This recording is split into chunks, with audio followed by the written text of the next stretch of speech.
Good evening. Welcome to Leicester Fan TV. My name is Phil. It's Wednesday night, and tonight we've got another ex-player interview, which Jamie has lined up. It is Paul Konchesky, joined Leicester City in 2011, stayed with us till 2016, joined us and played with us through some of the most exciting years in Leicester City's history. Get your questions in, get your comments in. We can put them on screen. We can ask them direct to Paul Konchesky right for you. Tonight, it is your Fan Zone show. Get those questions coming in.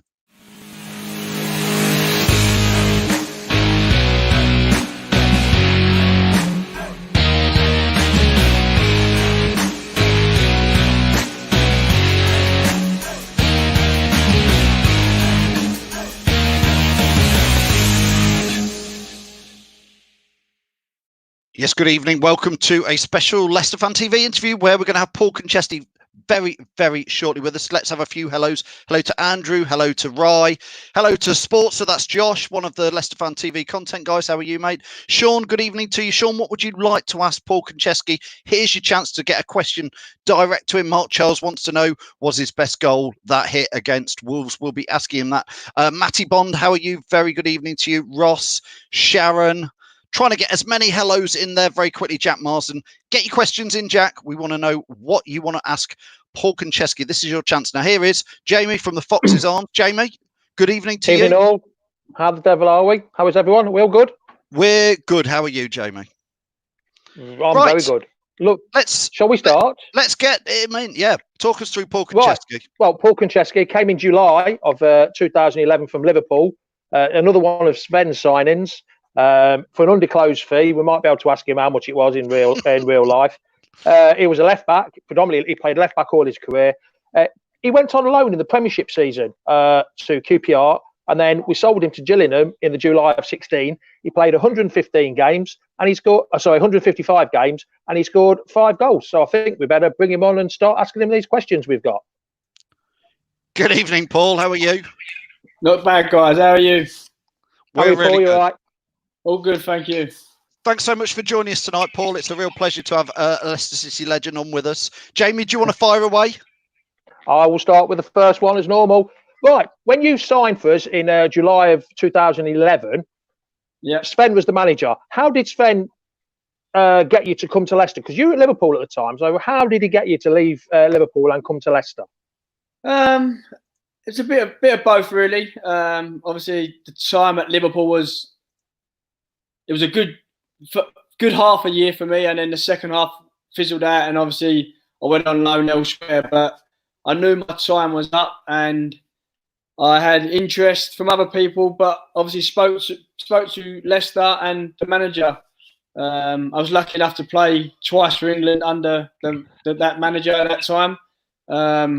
So obviously speaking to him and the two owners, you have meetings with the owners and the ambition of what they want. And listen, we all know that owners say this and say that, but what these owners said to me, I wanted to be part of, and I was overjoyed that I joined in when I did in 2011, and gutted a little bit when I left, but I had probably the best 4 or 5 years of my career. Did you feel, Paul, it was possible? It was your best period of your career because you played for some great teams, you know, Spurs, West Ham, Fulham, you know, Leicester. Do you feel that was your peak playing for Leicester? Those, 4 or 5 years. Listen, a load of people ask me where's the best you played and what clubs, and Leicester, and to be fair, Fulham, because what I've done at Fulham as well. They're the 2 clubs that come to mind without. I don't even have to worry about asking or saying anything because them 2 clubs mean a lot to me.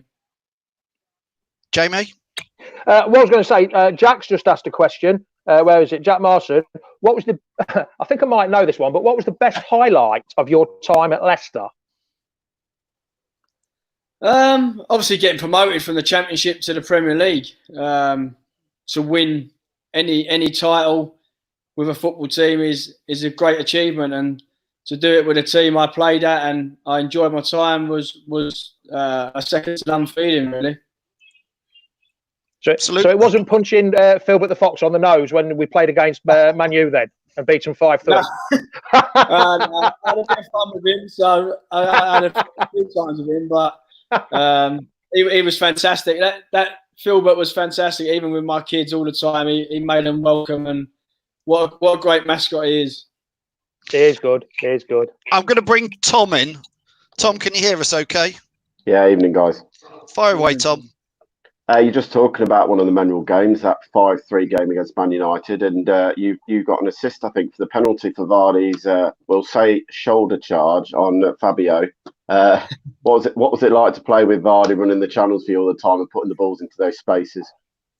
Oh, fantastic! When he obviously first came to the team and the club, that was a massive asset to him. He had pace to burn, and you knew, as a fullback, if you was in trouble, if you put it in behind their fullback, then his work rate and the pace he's got, he would run for days for you, and he's still doing it now. To be fair to him, so what a great asset to have in your football team. Okay. Tom? No, yes. Yeah, no, brilliant. The other question as well is two. One is more of a West Ham question. Was it a cross or was it a shot in the FA Cup final? Well, you probably will not witness it because you're saying my goal, they're proper goals, and I scored one at Wolves. So the one that means to me, mate, is the one against Villa. What helped us in the Great Escape season? What a goal that was! Listen, the FA Cup final goal. It was a cross, but they all can. It was a cup final, and I take that as one of my goals. Tom, did you say you got one more question? The other one was the Villa game at home, a crucial win in that season to stay in the league because things hadn't gone our way really. We started off all right in that Great Escape season and then faded off quite quickly for some reason. And then just after Christmas, we started to pick a bit of form up with the win away at Hull, and then that big victory at home. That must be massive to the players' spirits against Villa, who at the time were pushing a little bit higher at the table than we were.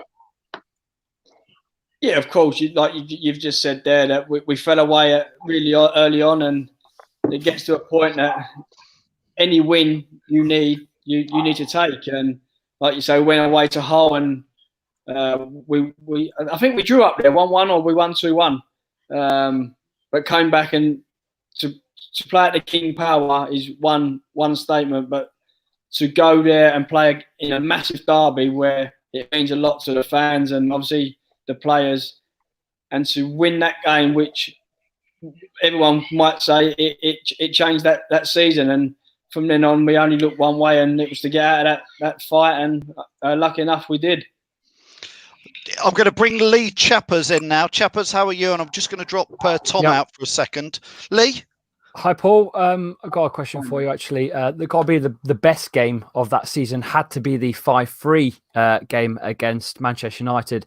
Where's your head at when we've beat Man United 5-3? Probably like the fans.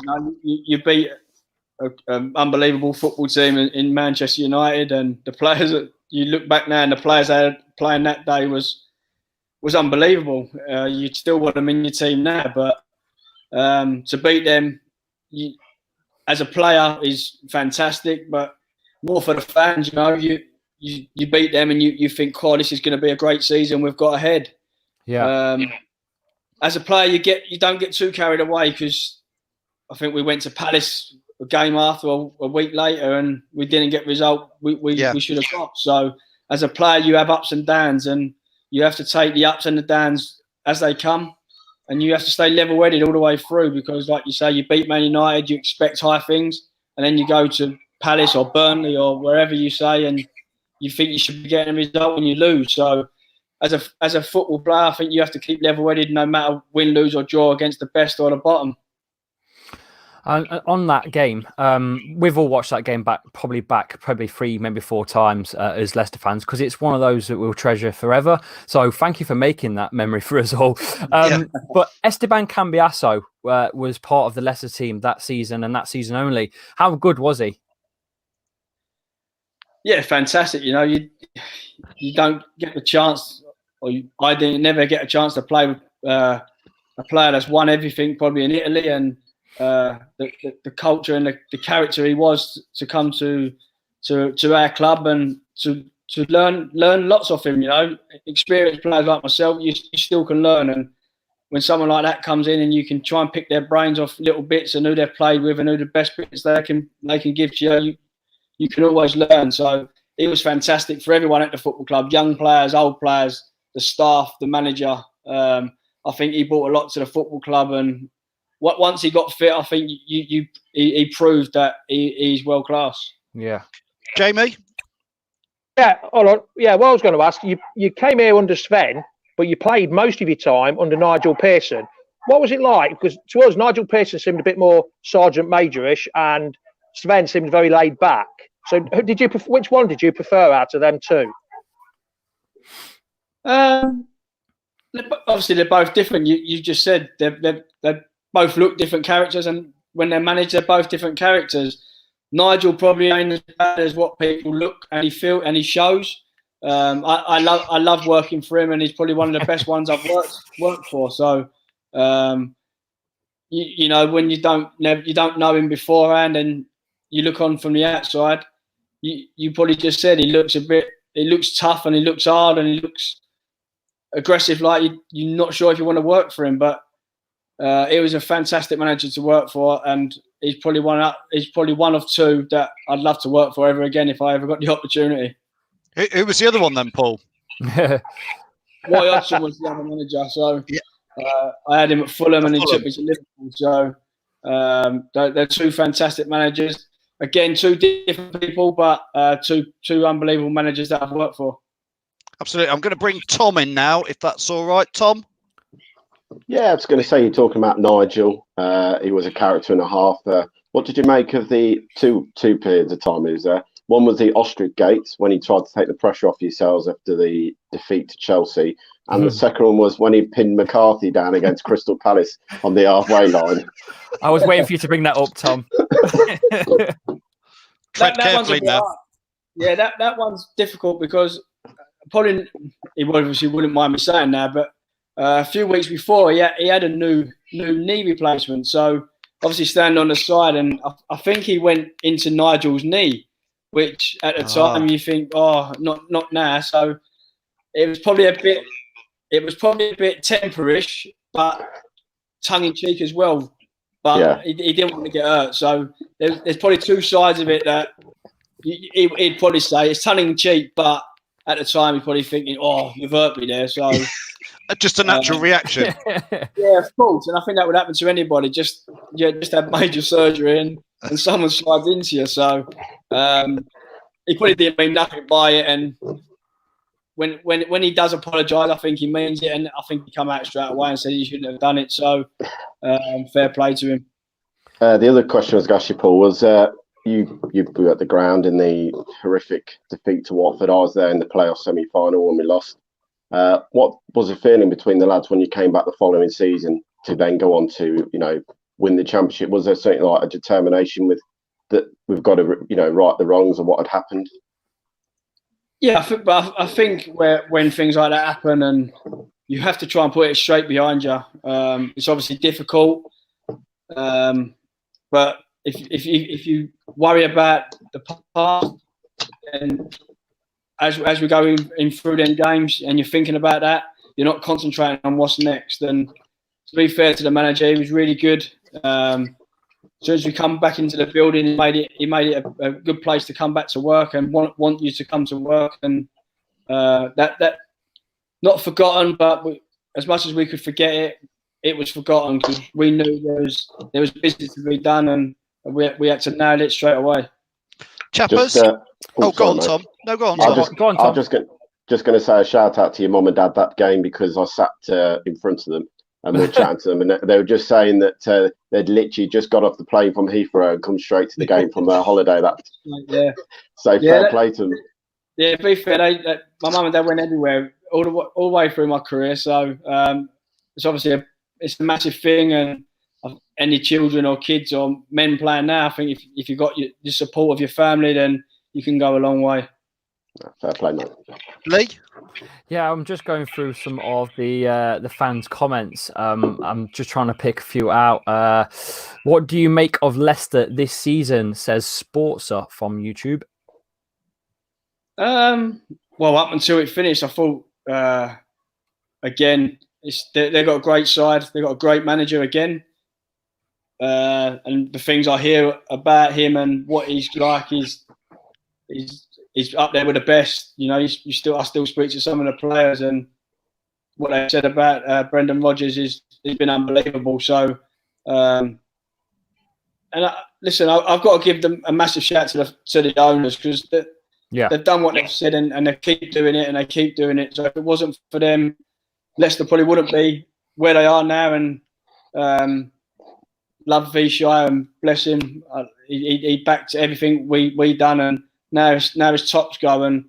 He loves the football club, and they can go a long way. I think if Leicester can keep going the way they are, they're going to get Champions League football for many years to come. Wow, that's a big big shout, that is. What I mean, yeah, but I believe that, and I've worked at the club, and I know the people there, and I know the players there, and the ambition of the owners, what they've got, and they won't give in. And the King Power for me is one of the best places to play, especially on an evening game. And I always remember coming back when you played Atletico Madrid in the quarterfinals, and it was rocking. And if you can't get out for a game there, then you've got no chance. I'm going to let Tom go just for a second, and I'm going to add in Rob. Rob, can you hear us? Yep, can hear you loud and clear, guys. Rob, fire away. You've got a question for Paul. Yep. So just got a couple of questions. First one, sort of around that promotion first season in the Premier League side, who would you say was like the one player or a couple players that you knew in that side that were going to go on and be like top Premier League quality Champions League-esque players? That's a good question, but a hard one, because the club got that ambition. That's where they want to be. So you want to keep the best players. But my time there and the players I played with, that you probably could count on about 5 or 6. And Riyad's obviously gone on and done what he's done, and I would put him up there. Casper, the goalie, fair play, stayed where he's happy, and he's been loyal, and he's been fantastic. So another one that could have maybe gone on and gone to, I don't think, but a bigger club. But I think Leicester are a massive club now, and there's no need to leave that football club. Maybe Jamie Vardy. I know the Arsenal thing was loads of that come up before, but again, he's at the club, and I think they think the club's going places, and stick to what's been loyal to you, and you be loyal to them. Yeah, Rob. Yeah, and the other question is sort of in a similar vein of that. While you were at that club during sort of the promotion season, did you feel like this was a club that was actually like really going places? I know a lot of the time when say a new owner comes in, a lot of clubs say, "Oh, we're gonna progress up in the league," and it never really happens. But with Vichai and the others coming in, did you really feel like this is a club that is seriously about to go places? Yeah, I knew when obviously I signed, you have them chats with, because that's what you want to know. You want to know the ambition of the football club. But when you sign for a football club and you see the owners and what they're doing behind the scenes, and and what they're doing for the fans and the community, I don't think you'd get an owner as much as them involved so much. So for me, the owners, that's their club, and their family, and I think they're going to take that football club a long way. I've got a couple of questions from the comments for you, Paul. One's one that we usually ask anyway, but Cal Blundell from YouTube says, "Can you ask Paul who inspired him to pursue football?" Tough one. Yeah, it was, but I always, it's my mum and dad. So especially my dad, when I was a young boy, and that's all I ever wanted to do. So every day after school, I'd be over the park playing football, and it'd probably just be me and my dad playing in the garden, just me and my dad playing. So he didn't push me, but he was always there to help me if I wanted to go and do things, and that's all I ever wanted to do as a kid growing up. Yeah. Fair comment. Ryan Sonley is. Oh, sorry. Go on, Phil. Well, all I was Frankie the Fox has said, do you want to stay in football as a coach or a manager, Paul? Have you got ambitions that way? Yeah, that was my question. Oh, sorry, mate. I'm sorry. I'm on my B license at the minute, so I'm coming towards the end of that. So that's another badge ticked off. And the management side, I think you can never say never. You see the managers now; there's a lot of stress on them, and but I could never say I don't want to do it, because I think I would like to have a go. Like you say earlier, I played for so many managers, and if I can pick a little bit out of all of them and try and become a manager that suits me, then that'd be something that I'd look at and would like to have a go at. Jamie, brought you back in. Yeah, what I was going to say, Jack asked another question. I've lost it now. He was asking about the Great Escape season, when Vardy scored that goal against West Brom, when he nicked off Gareth McCauley and ran down, and I think it was like the 95th, 96th minute. What was the feeling like then? Did you think in the changing rooms afterwards that we can still do this, or was it still just one game at a time? Another good question. Yeah. You know when you've got the manager there and he's like, calm down, there's still another game and blah blah blah. But as a player, you're buzzing. You've just won another game, and that's another 3 points closer to getting out of it. And them feelings didn't come often that season. So when you can get a nice feeling like that, and I think as players, we all stick together, and we fought, and we knew them results are massive. And when you start winning them ones with the teams around you, you've got a hell of a chance to get out of it. And God forbid we kept winning, and we got out of that bottom three. And was there anything Nigel did different? I mean, because before we weren't actually being beat or stuff, we weren't losing 4-5-0. No, but was there anything different that changed? Because we didn't look like we could score goals. We just kept conceding the odd one at the wrong time. So it must have done something. Or I think he might have done something. To be fair, no matter win, lose or draw, he was the same. He always wanted to treat every game the same. Our preparation was the same. So, like you say, when you're losing, we did have a plan B, maybe the shape or whatever, but to go in and rant and rave and get on the backs of people, the manager wasn't like that.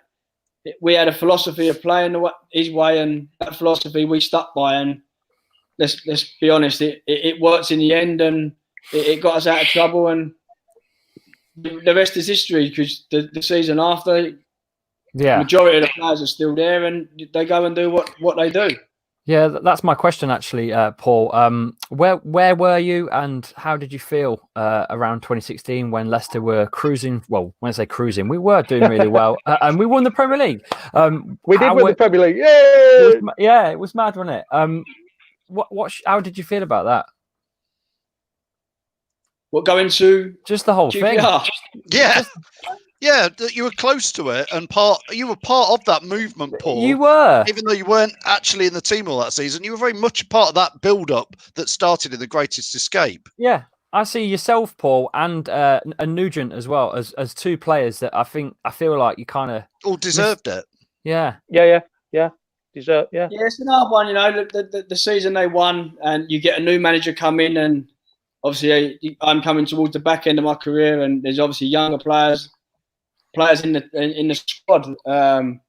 You have conversations, because every footballer wants to play. You might have a squad of 30, but only 11 players can play. So coming towards the back end, and it is if I'm not going to play, I want to go somewhere that I can see out my career and get a few more games in. So obviously Ranieri came in, and he was really honest with me. I was allowed to stay, but maybe not play. So it's a chance you take. It's one of them questions you say, if I stayed, would I have played? But if I didn't, what would I be doing? Just sitting in the stand every week. And as a footballer, you want to play. So it was my choice to go. And listen, I've got no regrets of leaving and Leicester winning the league, because I'm still friendly right now with a lot of people at the club, and I still speak to the owner. So I was buzzing and pleased so much for them that it was them that won it than anybody else. Tom, have you got a question? I was going to say I don't know if you're still playing now or if you're still playing it. Was it Brackley you were playing at last? I think you were playing at. Jamie O'Hara was there. Is he manager still? Is there any like? Yeah. That's it. I was going to say, so you're there playing. You still playing? Or you got another? I haven't played for 2 years now. So is it 2 years? Yeah, I've listen. I miss it. Of course I do, but I miss the day-to-day going in training every day, mucking around and having banter with the players and the boys, and that's the bit I miss most. And I still come back to Leicester, obviously, and I try and get in the dressing room because I still know the players, and they're fantastic when I go back, and I just wish I could do it a little bit more. I was going to say, I've seen from your Instagram stories, your son's keeping you busy with the training anyway. Yeah, he is. I know this lockdown's killing a lot of people, but it's been a good time for me to spend with my boy to try and get him up to speed. But I've never had this much time to do stuff with him, so it's given me an opportunity to work with him and see my family a little bit more. I think we've got one last question from Rob, and then we're going to let you go, Paul. Rob, you've joined us again. What's your final question, Rob? Yeah, so the final question is that what is your opinions on the end of this season? Like, what would you sort of recommend or advise, like, the governing boards to do? Like, do you think it's appropriate to actually continue the season in this sort of, climate in football, or do you think we should just end the season and sort of like work out what happens to teams in the bottom three and then the championship teams? It's the hardest question. It is. It's a tough one, because every football fan, every player, you want to be out there in them stadiums. If it's not safe, then listen, we can't do it. But for me, I think the season has to be finished. But I think they need to play it out, because you could be 3 points out of the Champions League and you might win 2 and someone loses and you're in it. So it's a difficult one, but I personally think there needs to be a cut-off date that they're going to go for. And if we can't meet that cut-off date, then it has to be void. But for me, if that can be done, but it's all safe, then I'd love to see the football back on. If it has to be behind closed doors, it has to be for now. But listen, we need to be safe, and hopefully next year, everyone and all them fans get back in them stadiums. Because Paul, obviously the French Liga has finished, but the Bundesliga have come out today and say Bundesliga should be starting in mid-May. It's too early, Phil. Yeah, and like you say, it's crazy if one country's doing one thing and another's doing another.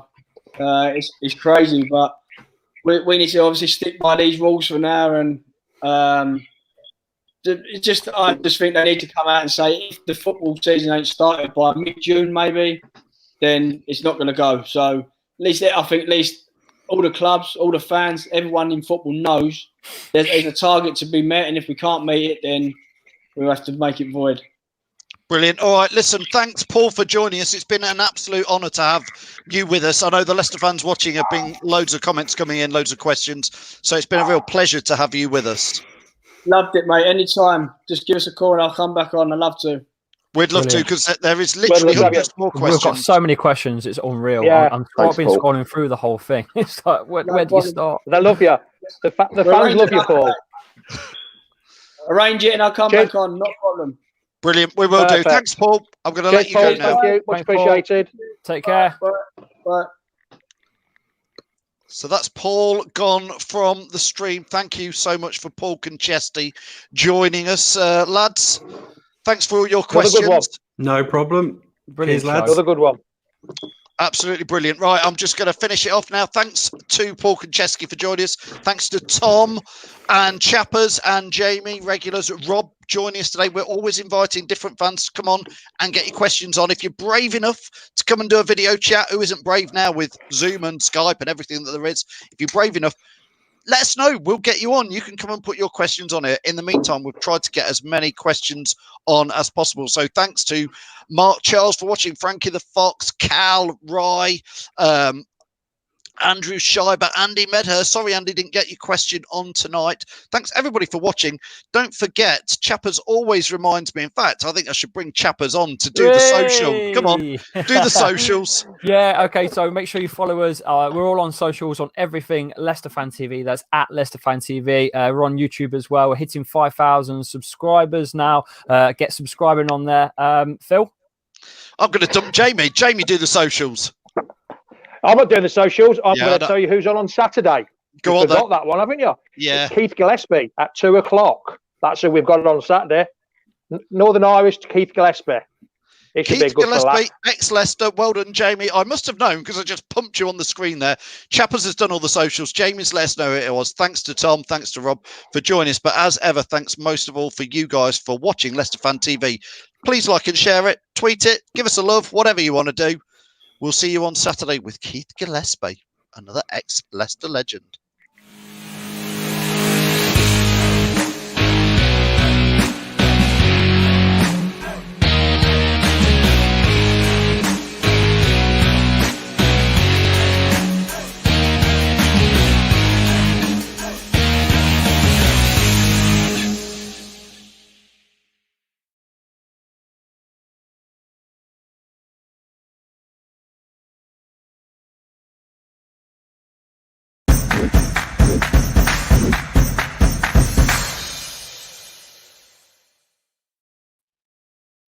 That's it. It's time to stop watching, you lot. Come on.